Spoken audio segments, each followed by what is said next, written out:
What's up, everyone? Welcome back to a fresh edition of the Mental Game Podcast. I'm Sam Brief, and today we've got a banger of an episode. It is Allison Guth, the head coach of Loyola women's basketball. And she's been a college coach for over 2 decades. Really fascinating story for Coach Guth, by the way. She graduated from Illinois and then DePaul, and then went out to Denver. She worked for Coca-Cola as a salesperson and was dealing with all the benefits of corporate America. Nice business trips, a company car, all that. And then she got a phone call about becoming an assistant basketball coach at Loyola, and she took it. So she left corporate America, followed her dream to become a coach, and here she is 2 decades later as a head coach.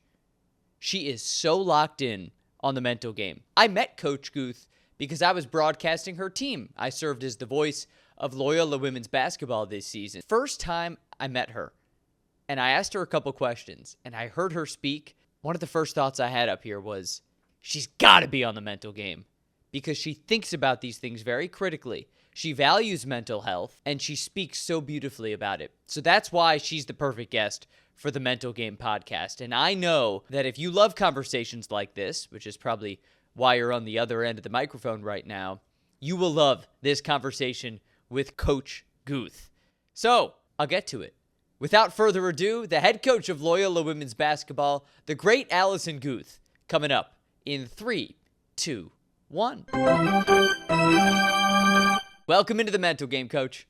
Sam, thanks so much for having me. I'm pretty fired up to be here. Oh, I'm fired up. I interviewed you a couple of weeks before the season, and I was like, I got to get her on the pod after the season. You know, 5 months from now, this needs to happen, and here we are. Today is the day. It's finally happening. It's like Christmas morning.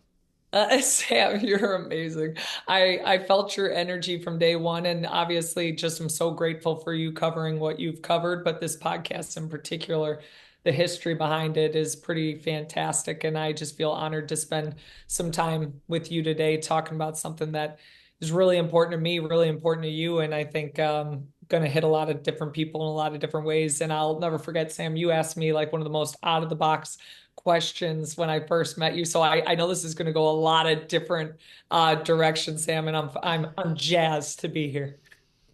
I know exactly what you're talking about.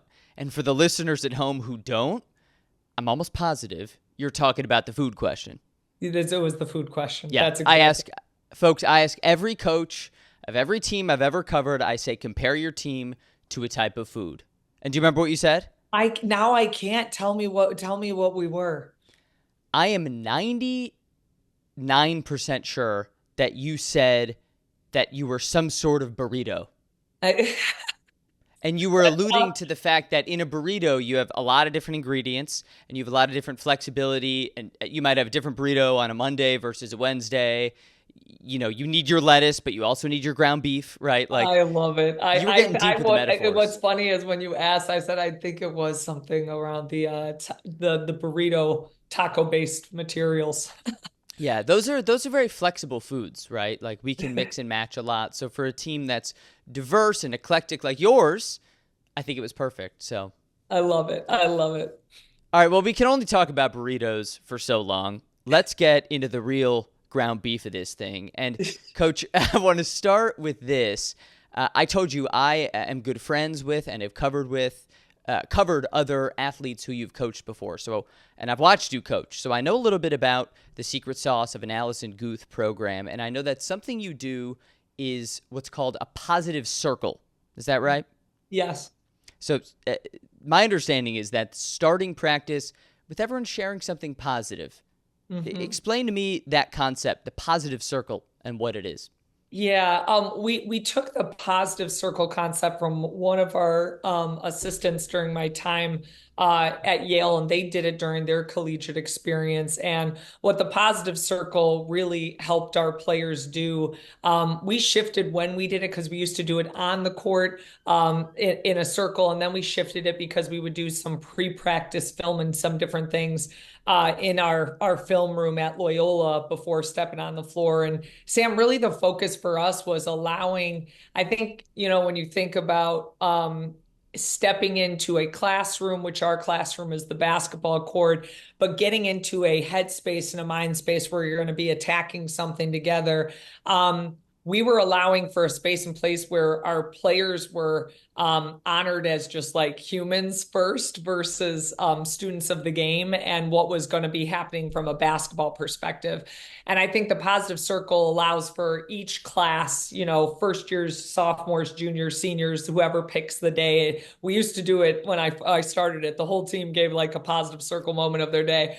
And I think focusing on the classes helped us actually time-wise have it be really authentic, genuine, and people like take some care about what they were talking about that day. But it allowed them to really reflect on their day or week or something that was going on in their life from a human perspective. Very little of the positive circle stuff had anything to do with basketball. It just had to do with maybe something impacting their life, maybe a family member coming to visit them at school, maybe something amazing happened in their classroom, maybe they had an opportunity with an internship, maybe they got great news about the health of one of their members of their family back home. And it allows you to kind of center, I think, there's a real important statistic scientifically that it's really hard to be anxious and have gratitude at the same time, to experience the two moments at the same time. And so starting our day with gratitude allows us to like have an ease for like what we're about to attack from a basketball perspective. Plus, I think it allows us from coach to player to see us as humans. And so even coaching staff members would share a funny story of something that happened at the home, with their husband that day, or something happened with their wife, or something with their kids that morning. And I think when we see each other just as humans first, and we process what's going on and take care of like the human side first, it kind of allows us to translate, chemistry wise on the court better. So that's what our positive circle was about. It's really hard to be anxious and have gratitude at the same time. I mean, when I think about that, it makes so much sense. Yeah, there's and I should tell you who's the scientist who kind of studied this, but when I read upon it, it made a lot of sense about anxieties and the practice of the art of gratitude and the practicing of being grateful. And so even our players at Loyola Chicago, we have a certain warm-up style that we do where groups of people are on the floor either stretching, getting their shots up, but then they're in their locker room actually mentally getting themselves ready for the game. And that's like from a vision perspective of what they're visualizing. But then there's one group that goes into the locker room and they practice a circle of gratitude. And part of that is so that they're grateful for the moment in the moment, but it's also helping with their anxieties pregame. That's, I think, so valuable. I've tried within the last year waking up and thinking about just 5 things I'm grateful for, because I found that oftentimes in my life I was waking up with anxiety just to start. And now that you phrase it like that, I'm realizing what I'm doing is getting rid of anxiety by being grateful. So, I mean, to start a practice like that, have everyone sort of wipe the dirt or wipe the gold dust off their shoes and get into it. That's a great way of starting a practice. And on that note, just sort of, we're starting a podcast here. Before we really get too far into it, I think we should do a little 2-person positive circle. Ooh, I mean, why the heck not? Let's do it. So I'll let you kick it off. Okay, so positives in my day right now. I'll give you, it was just an amazing celebration of life that I just came from today. And I'm coming away with such gratitude to know him on a deeper level, and his wife and his family. It's so special when you can be a part of someone's, moment like that. But I feel like this is a guy who's been in our stands supporting our young women and our team. But to know him on a different level, like his life as a kid and his life growing up, and to hear about such an incredibly powerful and special human being. So my positive moment is getting to honor the life of that human being and to understand the impact that he made on generations of human beings. That's a beautiful thing. And I mean, obviously, being at a funeral or a celebration of life, like it's on the surface, it's a sad event, Yeah. but sometimes when it's done like that and the Ooh. circumstances are right, it can fill you with that positivity. So I definitely feel that from you in the way you talk about it. What about you, Okay, I Sam? got to be Be positive positive. too. You know what? I'm getting married in less than 2 months. Sam, Getting married I'm May s- 25th. Sam, I'm so jazzed for you. Congratulations. Thank you, thank you, thank you. And we're planning the wedding. And that also is something that I think for a lot of people can be really stressful. I've seen a lot of couples go crazy, getting fights, in laws get involved, all that. But for us, it's been nice and mellow. We're planning a Sam, big party for all of our loved congratulations. ones, and I'm fired up. Thank you. Oh my gosh, this is gonna be the best time. I'm so happy for you. Congratulations. Thank you. It's exciting. It's exciting because, I we totally do a feel little you bit on every that. day. You're right, Sam. Like that can be emotionally complex with like the excitement planning for it, but I love your perspective on it and you being grateful for the moment. One, you're so excited about the moment to come in May. But the actual don't get lost in like, yeah, the actual moments like you want to be joyful in the journey with it. So I'm with you on the complexities of it though. Totally. Totally. But it's been great for us. And I'm so excited. We've got less than 8 weeks to the big day. And the fact that I feel blessed that I have someone to be with and that I have the resources to be able to have a nice big wedding party and go do that. So that's my little positivity for I this love Friday. that. How about we're starting with a wedding and a funeral, but the What positivity in both. That's kind of we're circling the gamut right now. wedding check, funeral check. Time for question two. Yeah, that's exactly it. I'm always curious about this, coach, and you more than a lot of coaches that I see in person or on TV, you wear your heart on your sleeve. You think critically, you act critically, you are there for your players. I've seen you be vulnerable in front of your players, but you're also dealing with your own life. Yet at the same time, you have to immerse yourself in these young women's lives. How do you do that? Balancing your life and the responsibility of your coaching.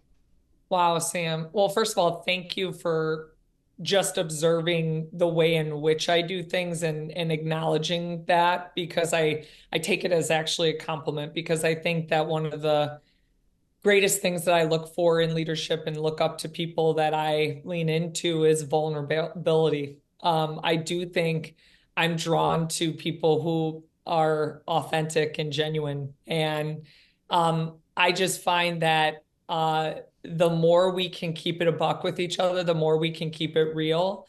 The more we get to build relationships that are truly healthy. And to me, there's two things required for every healthy relationship. That's love and trust. And if either one of those is broken, you don't have a very positive relationship. And so I think, you're asking me, how do I do it? I think it's just trying to be as authentic and as real as I can be, while showing our young women that professionalism required to do what you do isn't based on just feeling. And I think if we waited in moments to feel certain ways, and this is interesting because we're talking about mental wellness and that health because we need to be in tune with our feelings.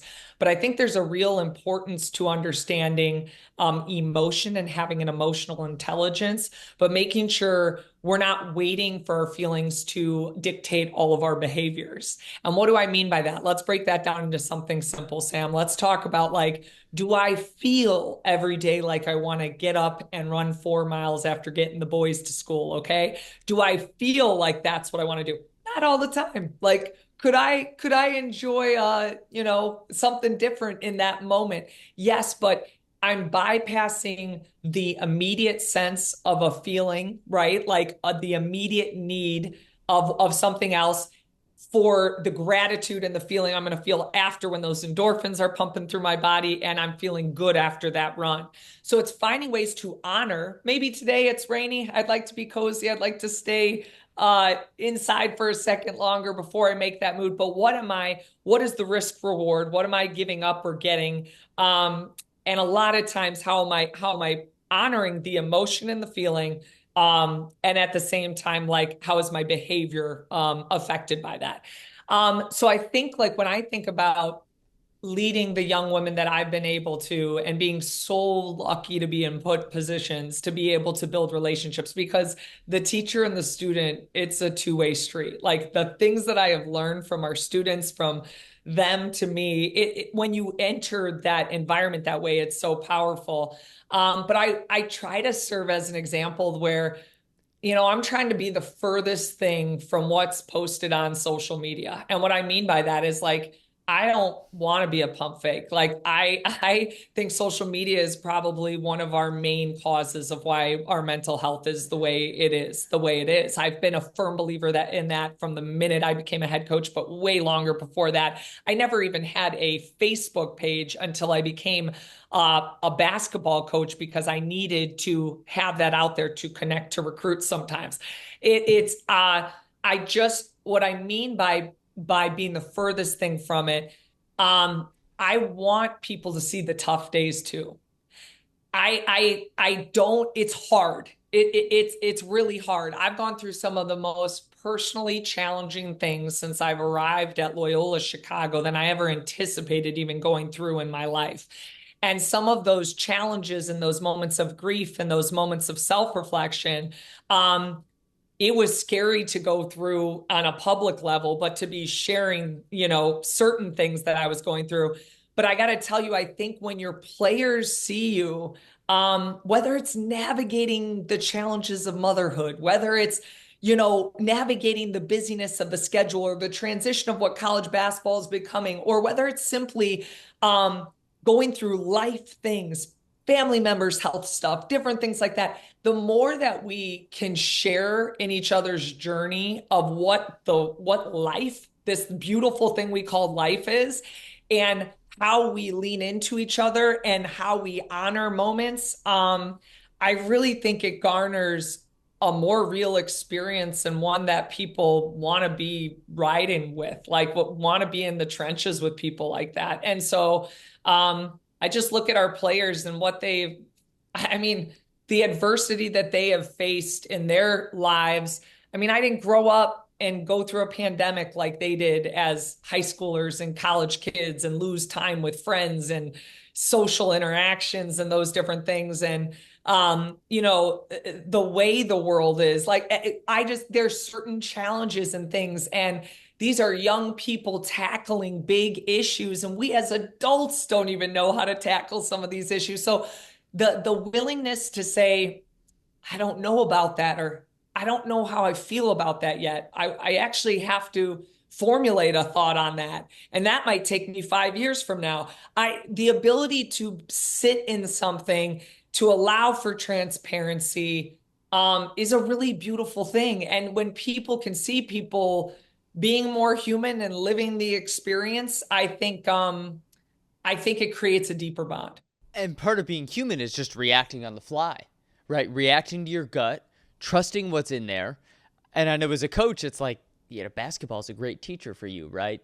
In basketball, you react because shit's going to happen. Yes. And in life, Yes. It's the same way, and we all have to adjust. You've been around the game, first as a player at Buffalo Grove High School, as a player at Illinois, and then moving your way up the coaching ranks, mostly in Chicago. So you've stayed pretty close to home with a couple detours, including Yale.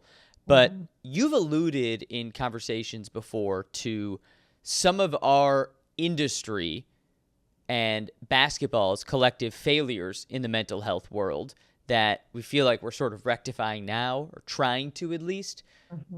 Could you expand on that? What are some of those failures? Yeah, and I think hindsight is 2020, right? I don't even know if I'd consider them failures, because if I look back at my career and the coaches I played for, or being in it the way, I don't think the world was the same. There's one thing like that. I mean, I'm one of those people who didn't even have a phone till I was a junior in college. That's dating myself. How old I am. Sam, look at your face. Like you're like, what? And yeah, it was like Oof. a I had one in fourth grade, Guth. Nokia flip phone. Yeah, this is what I'm saying to you though. Like we weren't the technology and the data and the information at your fingertips and social media, the comparison being the thief of all joy, the FOMO, the things that you like, there's a lot of differences to what our world was.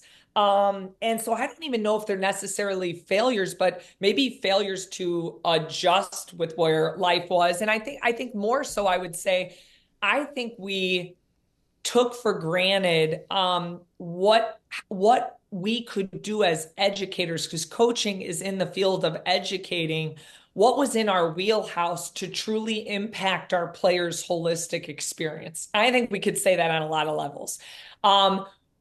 We can cross the gamut of intersectionalities of student athletes and their experiences, maybe at predominantly white institutions, and if you were a woman of color, or a student of color. If I could say that from a perspective, if you were a student who didn't identify as heterosexual, and what type of inclusivity did you feel among that campus? I could say based on your religious freedoms and feeling like you were at a place that allowed you to express yourself in a certain way. There's all sorts of things that I think we didn't necessarily say were in our wheelhouse, and we almost took for granted that sport is this beautiful thing that brings all these people together in this common mission and this common goal. And we think that we're all coming into this locker room, and we took for granted that um, you're introduced from people from all different walks of life, and you make the best friends, and you're brought into homes you never would have been into. Like it's the most incredible gift sport, but we took for granted that when we should have been resourcing and helping our students in a variety of ways transition to their college experience that might have been different from their high school or their home background on any level, maybe even an international student coming to the United States and processing life. So I think the intersectionalities of diversity, we could have been way more proactive, and help make sure that our players were seen as humans first and what we could resource to them. When we speak specifically about mental wellness, it's about having resources. And so the reality is, like, to talk, let me give you an example, Sam. Like if I were to be on my first campus meeting back at University of Illinois back in the early, like, 2000s, okay? And I were meeting the people that were going to impact my life there as a student athlete. I would meet my academic advisor. I would know where my tutor was in studying. I'd know the trainer who is helping take care of my body. I would know the coaches I was going to go to perfect my shot. I know who I'd be watching film with. I would know the support system that was around. I'd know the sports media person that was preparing me for an interview. What we didn't have, like, is what is just common practice now, is to say, just as if I messed up my ankle and I know that that's my trainer I'm going to, would be, where is my outlet the minute I wake up in the morning and I don't feel like myself? Like something is off. Like I'm not, the transition as a freshman is tough right now. I'm missing my family. I maybe left a relationship back home. I'm having imposter syndrome. I'm in a classroom that I don't know if I'm taking in all the information correctly.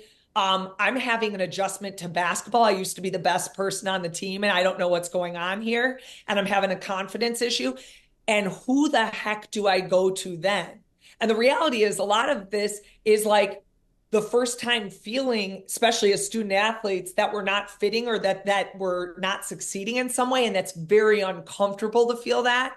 And so those calls sometimes are just like to mom and dad back home, or to family, and like, I'm miserable. This place, I'm struggling. Like, and what we're not, where we didn't resource. And now you look at a place like Loyola Chicago, and you look at the leadership from Dr. Reed to Steve Watson, our athletic director, to Holly Strauss O'Brien. You look how that they have.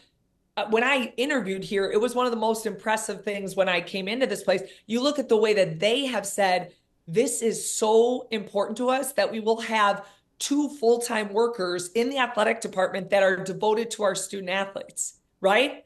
that are full time for our student athletes, for them, the day that it doesn't feel good between the ears, that they have someone. And we're not talking just sports performance. I'm not talking like, how do you make more shots, kiddo? No, I'm talking about, how are you doing? How are we approaching anxiety, stressors, transitions, signs of depression, those type of things? How are we being proactive about communicating that there's a program in place and there's resources in place? And that's what's so impressive to me now. And that's probably what we failed to do back then, was to have, when you're not feeling good, this is an outlet for you. It's amazing to just have one person full time, but two people dedicated just to student athlete well-being. That's invaluable. Yeah, to me, I was most impressed. I mean, I was coming from another world-class institution in Yale, and we outsourced because of the residential college systems there. A lot of their care being in their residential college systems, whether that be a dean of students that were taking care of them, or a head of college. And we did have a center on campus that was unbelievable, because of Dr. Lori Santos. If you do this research, then you know her and who she is. But she taught the class Psych and the Good Life, and it was the most attended class. It's an article in the New York Times. You can read about it, but it is an unbelievable class. And she started, and now I'm forgetting the name of the house on campus, but it was completely devoted to students' mental wellness. Like, you could go in there, you could be on one floor doing yoga, you could be doing a sound therapy in another room, you could be playing with sand and doing something in another zone. But what was so impressive, when I came here and I sat down with our president and our AD, they were so forward thinking on what was like necessary in the department, like just for the athletes right there. And I was just like, that is absolutely paramount and huge to what we're doing. Looking at student athletes, not just as athletes, not just, right, like, oh, how can you make more shots, but looking at them as humans. You also alluded to the concept that's very real of the coach as an educator. Mm-hmm. I'm always curious when I'm broadcasting a game and watching coaches like you, or if I'm sitting on my couch watching March Madness, which has been happening quite a bit recently. Yeah. The balance between the human side of things, which is so real and being talked about so much, and the basketball. How do you as a coach make that transition? Maybe you're having a heavy, serious conversation with your students about something. Mm-hmm. They're dealing with something in their personal lives, and you're dealing with things. And then you just make the transition into, okay, practice. Here's our scout for George Washington. Let's go over our press defense, right? It's understanding that having the knowledge of what's going on in a human's life outside of the court actually matters. It affects you, like, on your mental state of when you come into play. Where are you at? How do we get you to where you need to be? Because the reality is, it's going to help you coach someone better. I'm going to know if you're having one of those days, you're on a 10, everything in life is going great, and we're rocking and rolling. Your focus and what you're able to focus your attention to is direct. It's laser focus. But if you're at a 5 and you just bombed a test and you're disappointed in yourself and you had a tough conversation back home or something was going on, you're automatically needing a different level of focus for the basketball piece. Just simply honoring what might have happened in that moment. And that's like having a pulse of your team. That's having a relationship where you say, I think something's a little off with that person. We need to check in. There needs to be a check in. There needs to be a conversation. But what I think is important, Sam, it's what I kind of talked to you about before. I think with it's understanding when you might need like a timeout and a break, that you can't get through that day and give what you're supposed to be doing that day, like an actual timeout, or you need a time to reflect on it briefly, and basketball is your outlet, possibly to get lost and help you actually shift your perspective. It can be used as an outlet. The other is, we do have a job to do, Sam. Like, our job is to represent Loyola because we've been gifted this talent of women's basketball. And it would be probably one of the worst lessons I could give one of our players, to say, just because we're not feeling it today. Now that we don't practice, right? There's going to be a time that they're 30 and they got to go get up for their boss and what they're working on, their project, and they might not feel like it in the moment something's going on, but they're learning a life lesson of, how do I prioritize? How do I focus on a concept? It's one of our standards in our program that we call Believe Winning Matters. And what that means is an acronym for what's important now. We took that from one of my favorite coaches over at Northwestern back in the day. And what's important now allows us to say, hey, I'm in the classroom. The most important thing is I am a sponge with this professor, and I'm taking in the knowledge I need. What's important now? I just crossed the lines of the basketball court. I am absolutely going to give this team everything I could give to them. What's important now? I just got a call from home and I just got some really tough news. What's important now is not being the student, not being the basketball player. It's my family first. What do I need to be doing with my family first? Now, having an emotional IQ and an intelligence, being able to care about people and having a value for humans, I think we can all see each other at sides and say, today I got to be out. I'm not good for today. Like today, this one I'm going to have to sit out. Allowing yourself the space and grace, the ability, can I fight through this one? Where am I in this moment where I can push through, right?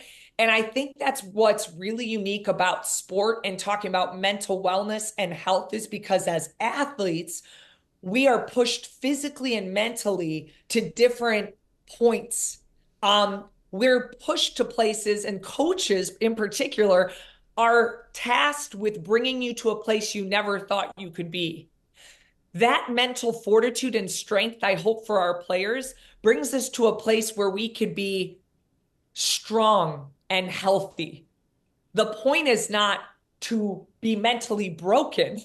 And that's what's interesting. Sport takes to a place where you're learning fortitude and you're being pushed to a different level, but to be really true to yourself and healthy and be able to be the best player you could be and the best athlete you could be, you're going to need your cup full in other areas. You're going to need to honor when your cup is not full. And I think we're much better now at being okay, saying, I'm not okay. Whereas in athlete culture prior, it's not a choice. It's like the standard is the standard. The habit is the habit. And I think we got some of our wires crossed on saying we're totally capable. And as athletes, we're capable. We'll find a way. We'll get it done. And any sort of not being okay was a form of weakness. And I think in our program, in how we view it as just simply being humans, we look at being vulnerable and saying I'm not okay as a sign of strength, because it's the ability to take yourself to the next step, to say, I will end up being okay. Like I will find a way to be okay on the other side of that. So I know that was a really loaded answer right there, but I think there was a lot of pieces we can break down in that. There's a lot of beauty in what you said, though. And I agree so much with the concept of it being difficult to be vulnerable. One of the easiest things in the world is this. Hey, man, how's it going? Oh, I'm good. How are you? Right? I'm good. How are you? I'm good. I'm not always good. I'm sorry. And yeah, to a random dude on the street, I might just say I'm good because I'm not trying to get into that conversation on the street. But if my coach, my educator, or my parent, or my partner, or my friend asks me how I'm doing, if the answer is no, it takes some guts, some strength, some inner courage for me to say, I'm not so great. Let me tell you what's going on. And I love the way you clearly emphasize that in your program, because that is true strength. And that makes a team more connected, which I know is the goal for you with your teams. Absolutely. It's also very interesting to me when I hear you say one of the worst lessons I could teach them is to withdraw when the going gets tough, right? Yes. They're going to be 30 and they're going to have to do a project when they don't want to. And yeah, we're all dealing with stuff. And I think you know those situations. Death in the family or something pulls someone out. Of course, there are exceptions to every rule. Sure. But sometimes you got to focus on basketball. There's a job to do. I'm curious how you communicate that. Yeah, it's pretty much, I think it's more meeting somebody where they're at. And here's the other piece about mental wellness. Like you can only meet someone as far as where they are at, where they've done the work. And, I'm just finishing the Let Them book by Mel Robbins. And I'm so fascinated by the work they do, but very simple concept in that book, right? Very, very simple, but nuanced in so many ways. But I do think when you said, how do you communicate? It's more if you're having a conversation with the player, and over my 21 years, I've had a gamut of situational things happening in someone's life that are the human experience, that it's a checkbook point of what do you need today? What do you need in this moment? What do you think you need? Do you need to be at practice today, out of practice today? What do you need? I'm here for you. Just simply allowing it on the table allows them to be able to be the driver in their seat. I'll tell you, a lot of times people choose to wanting to be in the gym and have basketball be an outlet and have it because it's part of their joy. But there are some people in a moment of anything, like you said, maybe something they're going through that says, I could use a day today. Like I could use a day, like a step away. Absolutely. I think it's more so in specifically being direct about what I just said to you. There's a couple things like when I say that would be a tough lesson to go just based off on, God, do I feel it today? Do I not feel it today? Like it's about not taking necessarily the easiest path and not getting confused between those two things. The necessary for you to be okay, right? Like I think that's the conversation because I truly think that there is an importance in talking about. You would probably sit here and you and I, maybe Sam, I'd love to hear from you. Like when you think about the elders in your life that you look up to and that have shown you examples in your life, how they've been, some of the responsibility that they've carried and how they've centered their family or their focus or their responsibility and put others above self is something I really look up to. But I also know when we talk about wellness and mental wellness, it's about centering self and making sure you are okay so that you can make sure those around you are okay. It's like putting on your mask first. And I'm really terrible at that. I'm like awful at that because I'm a total example of I am the people who made me. My mom and dad are others first. My mom is a servant leader. It is others first and take care of you last. And personally, I find a lot of joy in doing that. However, I've seen her struggle when she didn't take care of her first, right?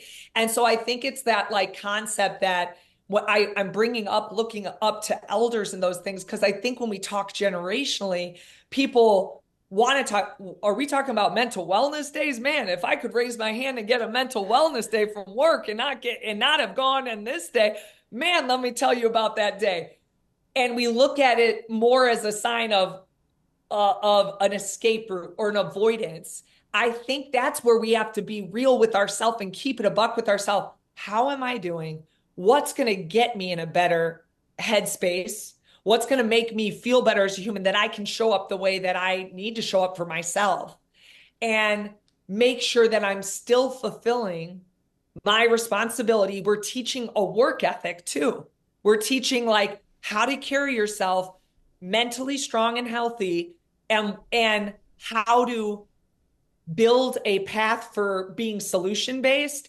And I just find like winners find ways versus, losers sometimes find excuses. And you're not trying to do that when we talk about these things. If you're taking a day off, it isn't in our athlete world. We can't look at it as we're being weak or we're being soft and we're just bouncing. No, if there is something in your life that is taking you away from this thing that you do not feel well enough to show up, you gotta figure you out first because none of the other stuff matters. It's like that type of concept. The way you describe your elders and your family, I think our parents would really get along because I was raised very similarly and I watched my mom and my dad practice that, right? Servant leadership, servant parenting. Same with my grandparents. I Yeah, take a I lot of do. inspiration from my grandparents and watching the way that they devoted so much time to their families. Yes. And that's why, I mean, for me, to this day, I might have a long list of things to do. Prep for this broadcast, do this thing for work, do this form. But if one of my grandmas asks me for help booking a flight Drop or it. updating their iPhone software, that is top of my damn list. That's I it. don't care. That's it. So I can tell we're wired similarly. And that's probably why we get along and have some good conversations. On the note of upbringing, we are often colored by our upbringing and the philosophies we have around us. And I know you played for your dad growing up, right? Mhm. Your dad was a basketball coach, probably the first coach you really learned from Yes. firsthand.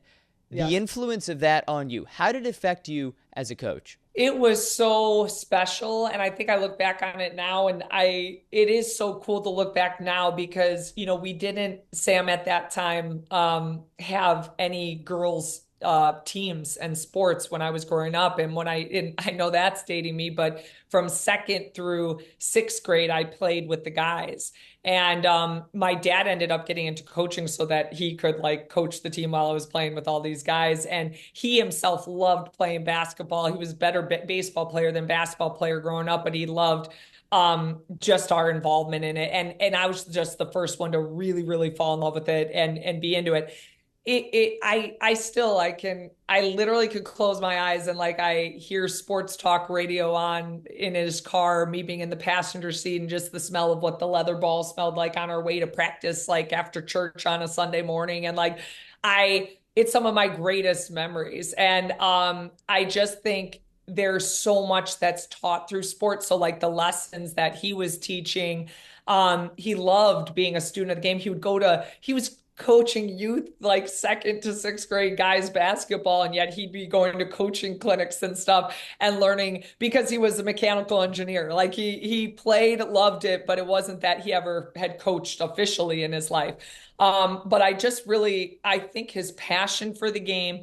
He was a really good teacher. He's a really even keel guy, very rational, one of the smartest people I know.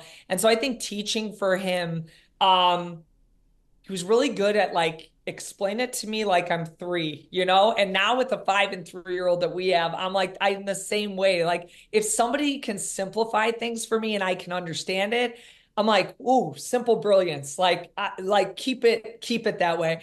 So I think I take that from him. And then man, you talk about a work ethic and you talk about a guy who every day I saw leaving the house at like 7:30 in the morning to go do his job every day and work his way up at the same company to now become the president of his company and to be doing that work and then finding ways to coach us in what we were doing, teach us how to play golf, like show up to the dance recitals and the things.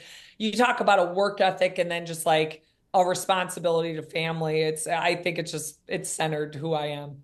You're such an amazing golfer, by the way. Oh my God. I don't know if that's a lie. You have not seen me, Sam. You're a collegiate golfer, so I mean, you would kick Sam, my ass. now I just hit some golf shots sometimes. I'm actually pretty awful, but I'm trying to be a better recruiter. But yeah, I mean, you're dealing with now this new generation of coaching. You don't have as much time to golf No, because but it's you're always fun. trying to you're in the transfer portal and dealing with so many things. I mean, you now have to pretty much recruit your own student athletes to stay Yeah. this world we're in. So I Yeah. sort of want to end with that, with sort of the reason I guess you don't have time to be a good golfer anymore is this 365 day a year job of retention and getting athletes into your program. So on the note of mental health, how have you seen these big topics we all read about, transfer portal, NIL, affect student athlete mental health? Ooh. I know it's a loaded question. It's loaded. I think it's affected everyone's mental health, the presidents, the ADs, the coaches, and the players.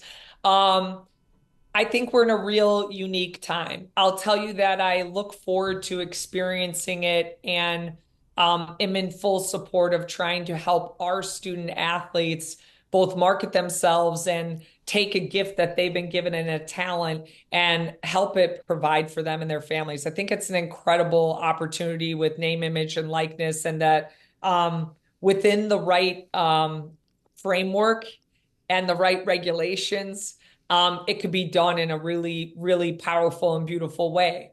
I do think we're in a place where the toothpaste is out of the tube a little bit with non-regulation that is going to require us as leaders and people that are thoughtful, critical thinkers to figure out a way where this could be sustainable. And besides being sustainable, whether our model has shifted too much, right? Because what's happened here, Sam, I think the real question you're going to ask at the end of the day, and that I don't necessarily have an answer to yet, is how will becoming a pro for a college student athlete affect them mentally? And I think that is the real question, because when I started doing this 21 years ago, I got into coaching amateur sport. And what that means, Sam, is that I believed in the NCAA model that if a student had the talent to go pro from high school, they would go and play pro. For someone like me with women's basketball, the WNBA has grown immensely in my years of coaching, and that opportunity is different here. At the time, it was more that our student athletes could go and play pro overseas, okay? But what I will tell you is that that model, that if you weren't good enough to go pro, you then had the opportunity to come to college and get a degree and an education and a scholarship to do that. We have now shifted that model, correct? Like, we are now pay for play.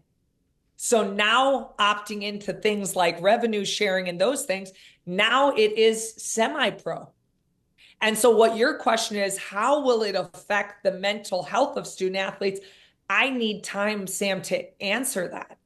I know more so, besides those two things that have affected mental wellness, is our country's lack of laws on gun control. I know that our students being afraid to go to school. I know bullying.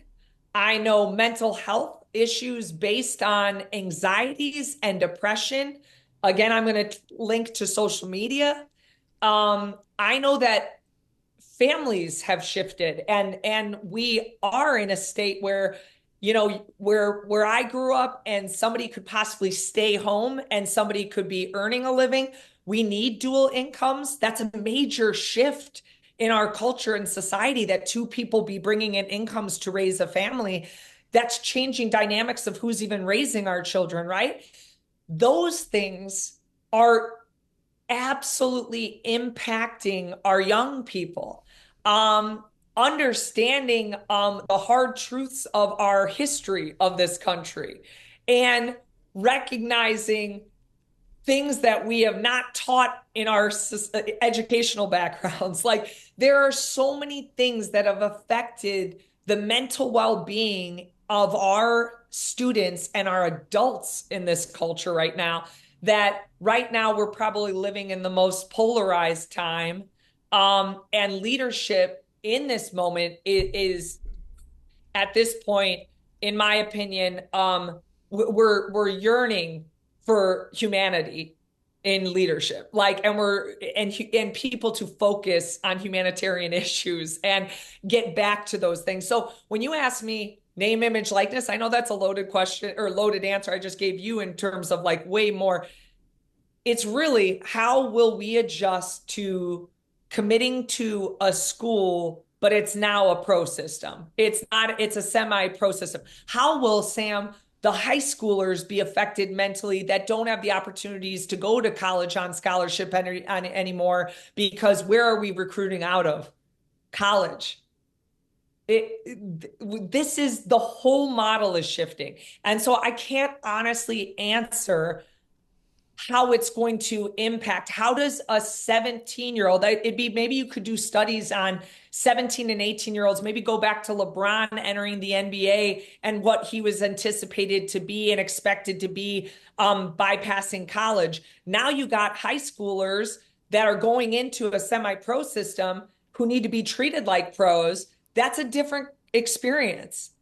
When you are employed by a university and it's a job, that's a different thing. And the only thing I'm going to say, let's talk about mental wellness. I saw this on a commercial the other day for the NCAA, and I thought it was powerful. And it meant something to me during March Madness that they were really trying to engage the fan base of college programs and say, let's think about how we interact with student athletes and the way we talk to them on social media platforms and the way we bully people and talk about kids. Remember that they're kids. And I'm a coach. I'm here to protect my young people who are 17 years old, transitioning to college and for the first time in their life getting negative feedback. But Sam, let me ask you this. What happens when those are the people that are investing in the programs and paying for these people and programs to be successful? And their investment now is like being sitting at a Chicago Bulls game and a Lakers game. And it's a different world.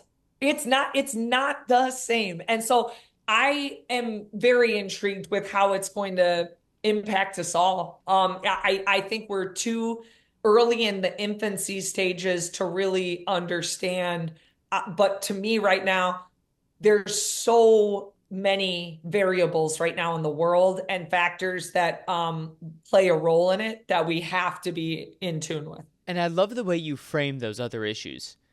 It's easy to sit here and say, oh, how does name, image, and likeness affect student-athlete mental health? Well, how does a whole lot of other stuff impact mental health? You mentioned some legislation. How do changes with Title IX impact a particular student-athlete's mental health? Name, image, and likeness is something that is huge and is discussed a lot for a reason. But there are other things that impact mental health, so we can't just simplify it. And I think you really put it beautifully, Coach.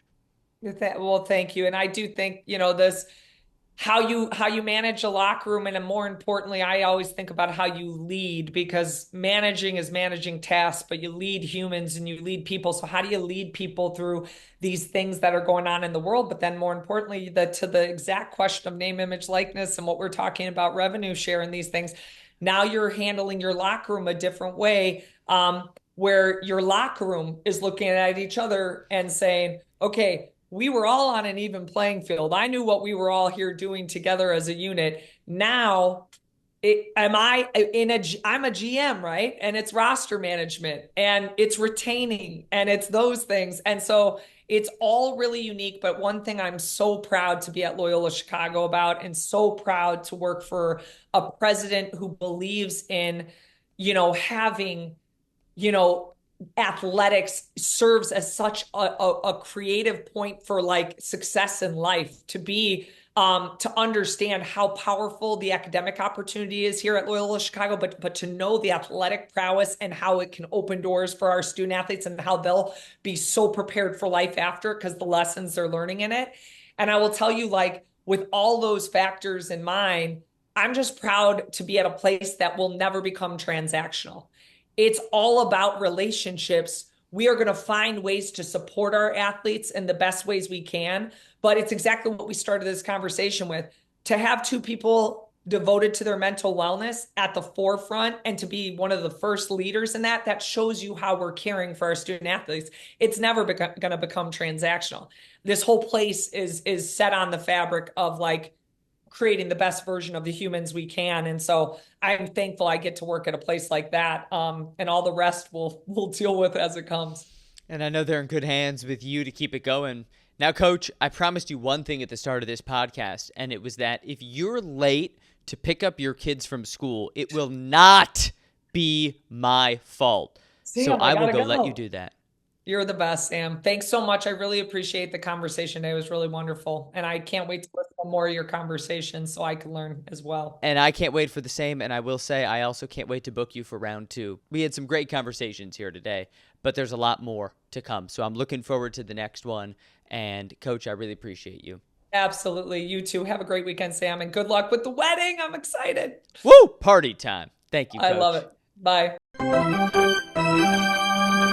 Great conversation with Coach Guth. I mean, she really is so smart, right? She's really well read about this. She's studied other coaches, including her dad, and she just speaks so eloquently about mental health. That's the best kind of guest to have on the Mental Game. And like I told her, I can't wait for part 2 with Coach Guth.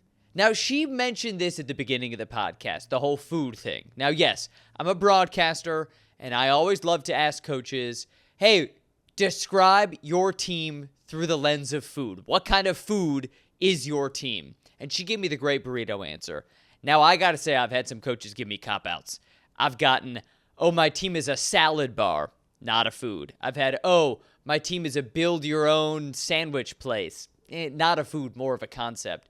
And I appreciated that Coach Guth gave me a real type of food. She said, my team is a big ol' delicious burrito. So I want to give her a little shout out for that, but also just for being a wonderful guest on the Mental Game podcast. As always, you can subscribe to this podcast, and I really appreciate when you do because you'll get a notification when I drop a new episode. And if you have any feedback, please leave it below. And if you want to give 5 stars, I wouldn't say no if you do give 5 stars. But I've been Sam Brief. This has been the Mental Game Podcast. As always, a reminder to be kind to others and even more to yourself. And we will talk next time on the Mental Game.